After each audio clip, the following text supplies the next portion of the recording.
Hi friends, எல்லோரும் எப்படி இருக்கீங்க? இன்றைக்கி நம்ம சேனலில் 2 டேஸ் vlog தான் ஷேர் பண்ணியிருக்கேன். சித்திரை 1 vlogகும் இதில் வரும். வாங்க வீடியோக்குள்ளே போகலாம். இன்றைக்கி சண்டே அப்படின்னாலே நான் வெஜிடேரியன் தானே இருக்கும். பட் நாளைக்கு சித்திரை 1ங்கிறதுனால வீடெல்லாமே க்ளீனிங் ஒர்க் இருந்தது. கடையில் மட்டும் மதியானம் பிரியாணி வாங்கிக்க சொல்லிட்டாங்க எங்கள் மாமியார். ஈவினிங் வந்து க்ளீன் பண்ணிடலாம், அடுப்பெல்லாம் தொடச்சிடலாம் அப்படிங்கிறதுனால மதியானம் எல்லாருமே பிரியாணி தான் சாப்பிட்டோம். ஈவினிங் வந்து தான் வீட்டில் சமைச்சோமே. சாப்பிட்டுட்டு ஒரு 3 மணிக்கெலாம் வெளியில் போயிட்டோம். கூடுவாஞ்சேரி வரைக்கும் போயிட்டு ஒரு ரிலேட்டிவ் வீட்டுக்கு போயிட்டு வந்தோம். அங்கே வந்து கன்சீவாக இருக்காங்க. ஸோ அவங்களுக்காக எங்கள் மாமியார் மாங்காய் சாதம் பண்ணியிருந்தாங்க. ஸோ அப்படியே கொடுத்துட்டு நாங்களும் ஒரு ரைட் மாதிரி போயிட்டு வீட்டுக்கு ஒரு 8 மணிக்கு வந்தோம். வரும்போதே காய்கறி, அதுக்கப்புறம் நாளைக்கு தேவையான பழம், பூ எல்லாமே வாங்கிட்டு வந்தோம். நான் ஒரு சைடு உட்காந்து பூலாம் கட்டிட்டு இருந்தேன். அவங்க காய்கறிலாம் எடுத்து வச்சுட்டு இருந்தாங்க. ஸோ நைட்டுக்கு என்ன சட்னி பண்ணலான்னு யோசிச்சுட்டு இருந்தோமா. சரி, காய்கறி தானே எடுத்து வச்சிட்ருக்காங்க, அப்படியே வெஜிடபிள் சட்னி பண்ணுறேன்னா சரிதா அப்படின்னாச்சு. இந்த வெஜிடபிள் சட்னிக்கு வந்து பார்த்திங்கன்னா கேரட், கோவக்காய், அதுக்கப்புறம் கத்திரிக்காய், நம்ம என்னென்ன காய்கறி இருக்கோ கொஞ்சம் துவக்காத காய்கறியாக பார்த்து நம்ம ஆட் பண்ணிக்கலாம். ரொம்ப நல்லாயிருக்கும். வீட்டில் பசங்கள்லாம் வந்து காய்கறிலாம் குழம்புல போட்டு கொடுத்தோம் அப்படின்னா அது தனியாக எடுத்து வைப்பாங்க இல்லையா, அந்த மாதிரி பசங்களுக்கு இந்த மாதிரி காய்கறி நல்லா வதக்கிட்டு அரைச்சி கொடுங்க, சூப்பராக இருக்கும். கொஞ்சமாக எண்ணெய் ஊற்றிட்டு காஞ்ச மிளகாய், கடலைப்பருப்பு, உளுத்தம்பருப்பு சேர்த்துக்கலாம், கொஞ்சமாக பெருங்காயம், அதுக்கப்புறம் கொஞ்சோண்டு இஞ்சி, அப்புறம் எடுத்து வச்ச காய்கறியெல்லாம் ஒன்று ஒன்றா சேர்த்து நல்லா வதக்குனதுக்கப்புறமா காரத்துக்கு ஏற்ப நீங்கள் பச்சை மிளகா போட்டுக்கலாம். இதில் புளி போட்டால் தான் கொஞ்சம் புளிப்பாக இருக்கும். ஏன்னா நம்ம தக்காளிலாம் ஆட் பண்ணல, அதனால் கொஞ்சம் புளி அதிகமாகவே ஆட் பண்ணிக்கோங்க. உப்பு போட்டு இறக்கிட்டோம் அப்படின்னா நமக்கு காய்கறி சட்னி ரெடி ஆகிடும். மதியானமே பார்த்திங்கன்னா நான் பெட்ஷீட்லாம் வந்து துவைச்சி வச்சுட்டு போயிருந்தேன். அதெல்லாம் வந்ததும் ரூமில் பெட்ஸ்பெட்லாம் மாற்றிட்டு ரூமெல்லாம் க்ளீன் பண்ணதுனால கொஞ்சம் நீட்டாக இருந்துச்சு. காலைல தான் வீடு துடைக்கிற வேலையெல்லாம் இருக்குது. நான் அப்படியே வந்து நைட்டு டின்னருக்கு வந்து தோசை, அதுக்கப்புறம் அப்படியே இந்த சட்னியை வந்து அரைச்சி வச்சிடலான்னு வந்துட்டேன். கொஞ்சம் கிச்சனில் வந்து க்ளீனிங் ஒர்க் இருக்குது. கவுண்டர் டாப், அதுக்கப்புறம் செல்ஃபெல்லாம் ரொம்ப லைட்டாக தான் க்ளீன் பண்ண போகிறேன். எப்பொழுதுமே மளிகை சாமான் வாங்குறதுக்கு முன்னாடி பழைய ஸ்டாக்லாம் ஏதாவது இருக்கான்னு செக் பண்ணிப்பாங்க. பில்லு போடும்போது அதான் எது இருக்கோ இல்லையோன்ட்டு பார்த்து தான் போடுவாங்க. முன்னாடிலாம் வந்து பார்த்திங்கன்னா டிமார்ட்டு, அதுக்கப்புறம் ரிலையன்ஸ் சூப்பர் மார்க்கெட்டில் வாங்கினோம். பட் எங்களுக்கெலாம் அங்கே போயிட்டு பர்ச்சேஸ் பண்ண ஆசையாக இருக்கும். ஆனால் என் ஹஸ்பண்ட் தாங்க விட மாட்டார். நீங்கள் ஒன்றும் வேணாம், பில்லை எழுதிட்டு என் கூட கடைக்கு வாங்கன்ட்டு ஹோல்சேல் கடைக்கு அழைச்சிட்டு போயிட்டு அண்ணாச்சி கடையில் தான் வாங்கிட்டு வருவாங்க. ஸோ நமக்கு வந்து ப்ரைஸும் கம்மியாக இருக்கும். நமக்கு என்ன தேவையோ அதை மட்டும் வாங்குகிற மாதிரியும் இருக்கும். சட்னி நல்லா ஆறிடுச்சு. இப்போ ஒரு மிக்ஸி ஜாருக்கு ட்ரான்ஸ்ஃபர் பண்ணிவிட்டு கொஞ்சமாக தண்ணி ஊற்றி நம்ம வந்து சட்னி அரைச்சிக்க வேண்டியது தான். அப்படியே தோசையை வந்து சைட்லேயே ஊற்றிட்டேன். நான் வந்து எத்தனை தோசை ஊற்றுறேன்னு தெரியாமல் நான் பாட்டெலாம் அடுக்கி வச்சுட்டு 3 தோசை எக்ஸ்ட்ரா ஆகிடுச்சு இன்றைக்கி எல்லாருக்குமே. எங்கள் வீட்டில் கரெக்டாக 10 தோசை தான் கணக்கு. எங்கள் வீட்டுக்கார் ஒரு 3 தோசை, எங்கள் மாமனாருக்கு 3, அப்புறம் எங்கள் மாமியார் எனக்குலாம் 2 ஜெய்யிக்கு 1 தோசை. 3 இருந்தால் 2 சாப்பிடுவோம். அப்படி தான் இருக்கும். நான் பாட்டில் வேலை பார்த்துக்கிட்டே தெரியாமல் 3 தோசையை ஊற்றிட்டேன். அது மட்டும் இல்லாமல் இந்த டைமில் எனக்கு நல்லா காரமாக சாப்பிட்ணும் போல இருக்கா. சட்னிலையும் மைல்டாக தான் காரமாக இருந்த மாதிரி இருந்துச்சு. அதனால் எனக்கு ஒரு நைட்டு சாப்பாடு இறங்கலை. நான் கொஞ்சம் ஃப்ரூட்ஸ்லாம் சாப்பிட்டு படுத்துட்டேன். கிச்சன் கவுண்டர் டாப் வந்து வாரத்துக்கு 2 நாள் வந்து க்ளீன் பண்ணுவோம். வியாழக்கிழமை நைட்டு, அதுக்கப்புறம் சண்டே வந்து நான் வெஜிடேரியன் பண்ணிவிட்டு அதுக்கப்புறம் க்ளீன் பண்ணுறது தான். நம்மளோட கேஸ் ஸ்டவ் வந்து பார்த்திங்கன்னா சில்வர் அப்படிங்கிறதுனால நல்லா விம் லிக்விட்லாம் போட்டு ரொம்ப ஸ்டீல் ஸ்க்ரப்பர் இல்லாமல் ஒரு க்ரீன் கலர் ஸ்க்ரப்பர் இருக்கும்ல, அதை வச்சு தேய்ச்சாலே நல்லா பளபளன்னு ஆகிடும். நான் வந்து ஃபுல்லாகவே கிச்சன் ஒர்க்லாம் பார்த்துட்டேன். அவங்க மளிகை சாமான் எடுத்து வைக்கிறது, காய்கறி எடுத்து வைக்கிறது, இந்த ஒர்க்லாம் பார்த்துக்கிட்டதுனால நைட்டு இந்த வேலையெல்லாம் முடிச்சுட்டு படுக்கவே 10:30 மணிக்கிட்ட ஆயிடுச்சு.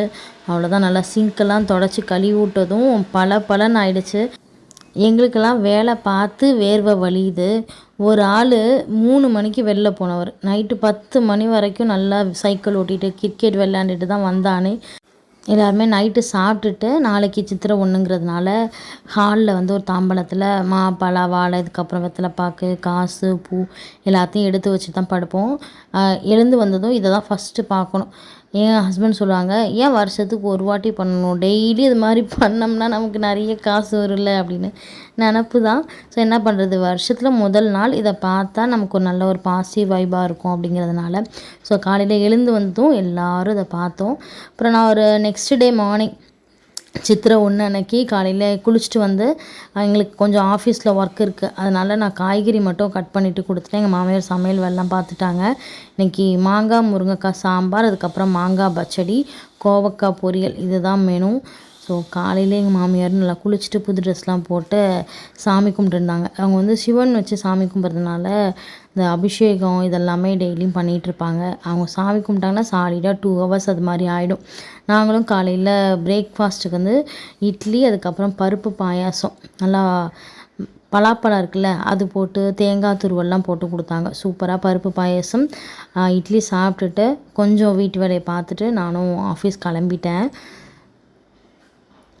இன்றைக்கி வந்து ஸ்டாஃப்ஸ்லாம் யாருமே கிடையாது, நாங்கள் மட்டும்தான். போயிட்டு வருஷப்பிறப்பு முதல் நாளாக இருக்குது, போயிட்டு விளக்கேற்றிட்டு கொஞ்சம் திறந்து வச்சுட்டு வரலாம் அப்படிங்கிறதுனால தான் நாங்கள் கிளம்புனோம். வடைக்கு எல்லாத்துக்குமே மாவு அரைச்சாச்சு. சமையல் வேலைலாம் அவங்க பார்த்துட்டாங்க அப்படின்னா வந்து சாப்பிட்டுட்டு ஒரு தூக்கத்தை போடணும். கோலம் நல்லா கலர்ஃபுல்லாக இருக்குல்ல, இந்த மாதிரி ஸ்பெஷல் டேயில் மட்டும் கலர் கோலமாவு இதெல்லாம் போடுவாங்க. செம்ம வெயில், இப்போலாம் வெளியில் வரவே முடியல. 10 மணிக்கு மேலேயே வெயில் பயங்கரமாக இருக்குது.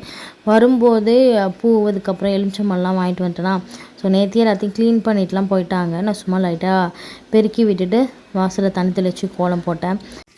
எப்பொழுதுமே டேஸ் சில பேருக்கு போராக போகுது அப்படின்னு நினைப்பீங்க. அந்த போராக போகிறத நம்ம தான் வந்து பிஸியாக ஆக்கணும். ஸோ லைஃப் எல்லாருக்கும் ஒரே மாதிரி இருக்காது. ஒவ்வொருத்தவங்க லைஃப்பை வந்து ஒவ்வொருத்தவங்க கம்பேரும் பண்ணிக்காமல் உங்களுக்கு எது பிடிக்குமோ, உங்களுக்கு எது நல்லா வருமோ அதை நோக்கி நீங்கள் பயணிக்கலாம்.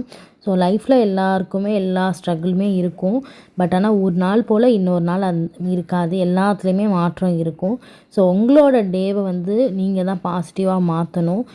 வீட்டில் பிரச்சனை இருக்கலாம், வேலைக்கு போகிற இடத்துல பிரச்சனை இருக்கலாம், எல்லாத்தையுமே நம்ம தான் வந்து சேஞ்ச் பண்ணணும்.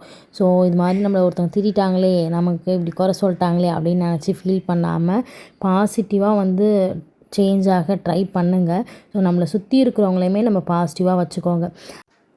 ஒரு 1:30 மணி போல் வீட்டுக்கு கிளம்பிட்டோம். கொஞ்சம் வீடியோ எடுக்கிறது, அதுக்கப்புறம் ஆர்டர்ஸ் நோட் பண்ணுற வேலை தான் இருந்துச்சு. அதுக்கப்புறம் வீட்டுக்கு போனதும் நல்லா கொண்டையை அள்ளி கட்டிக்கிட்டு நான் சாப்பிட உட்காந்துட்டேன். இன்றைக்கி என்ன ஸ்பெஷல் அப்படின்னு பார்க்கலாம்.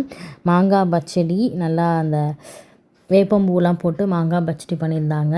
அதுக்கப்புறம் வந்து கோவக்காய் ஃப்ரை, மாங்காய், முருங்கைக்காய், முள்ளங்கி சாம்பார், வேப்பம்பூ ரசம், அதுக்கப்புறம் அப்பளம், வடை. சூப்பராக எல்லோரும் உட்காந்து சாப்பிட்டோம். இப்போது கன்சீவாக இருக்கிறதுனால பார்த்திங்கன்னா கொஞ்சம் சாப்பிட்டாலுமே வயிறு உடனே ஃபுல்லாகிற மாதிரி இருக்குது. சாப்பிட்ணுன்னு ஆசையாக இருக்குதுன்னு சாப்பாடு போட்டாலும் கொஞ்சம் தான் வந்து சாப்பிட முடியுது. அதுக்கப்புறம் ஈவினிங் டைமில் பசிக்குது. ஸோ பசிக்கிற டைமில் கொஞ்சம் கொஞ்சம் சாப்பிட்டுக்கிறேன். இன்றைக்கி கோவிலுக்கெலாம் எதுவும் போகலை, ஃபுல் டே வீட்டில் தான் வந்து நல்லா சாப்பிட்டுட்டு ரெஸ்ட் எடுத்தோமே. இப்படி தான் எங்களுக்கு சித்திரை 1 வந்து போணுச்சு. நீங்கள் எல்லாருமே உங்கள் வீட்டில் உங்கள் ஃபேமிலியோட செலிப்ரேட் பண்ணியிருப்பீங்கன்னு நம்புகிறேன். நைட்டு டின்னருக்கு தோசை, அதுக்கப்புறம் சாம்பாரை சூடு பண்ணி சாப்பிட்டோம். எங்கள் டே வந்து ரொம்ப ஹாப்பியாக போணுச்சு. அனைவருக்கும் இனிய தமிழ் புத்தாண்டு நல்வாழ்த்துக்கள். இன்னொரு வீடியோவில் சந்திக்கிறேன். பாய்.